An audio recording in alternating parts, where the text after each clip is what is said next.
Bentornati a un nuovissimo aggiornamento con la tendenza meteo prevista per questa stagione. Iscrivetevi al canale per non perdere i prossimi video e seguiteci anche su Instagram. La tendenza meteo per questa nuova stagione, dopo aver trascorso un inverno poco dinamico con scarse precipitazioni, un altro inverno in gran parte secco su gran parte del nostro territorio, sul Veneto e anche su tutta Italia, la stagione primaverile la trascorreremo con El Niño, il fenomeno del riscaldamento delle acque superficiali dell'Oceano Pacifico. Dopo il fenomeno della Nina, che è durata 3 anni consecutivi, causando delle anomalie termiche e precipitative anche sull'Italia, nel corso di questa stagione avremo un aumento dei sistemi depressionari sull'Oceano Pacifico, con piogge e tempeste su quelle aree, e di conseguenza un cambiamento anche sul fattore dei geopotenziali. Notiamo come c'è un'anomalia tra aprile e maggio, con un vortice tra la Spagna e il Messico che richiama temporali più frequenti, richiama correnti di origine atlantiche sud-occidentali che favoriscono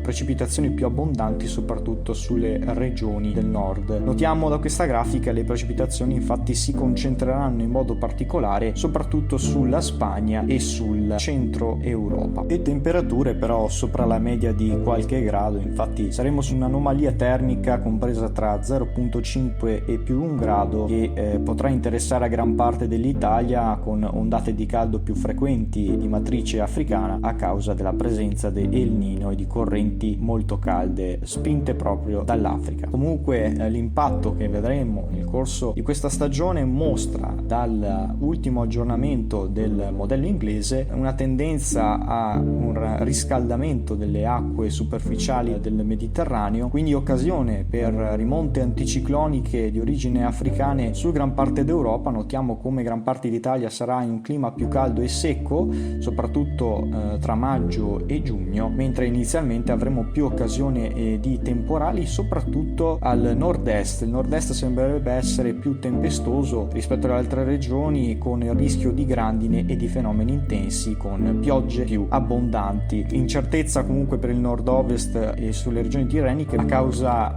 delle correnti sud-occidentali che potranno richiamare correnti più miti e poco umide. Cosa andrà a influire anche su questa stagione? Andranno a influire anche le anomalie di temperatura sugli oceani. Infatti è già un record in questo periodo assistere a un aumento delle temperature su tutti gli oceani. In questo caso l'aumento delle temperature è favorito dal riscaldamento globale a causa dell'uomo, che va a modificare anche la previsione della prossima stagione. Ciò favorisce fenomeni meteorologici estremi con temporali molto forti e il rischio di tempeste. Quindi ancora una stagione con prospettive comunque incerte, ma sembra che potremo avere più piogge rispetto allo scorso inverno 2022-2023. Rimanete come sempre aggiornati consultando i prossimi aggiornamenti meteo.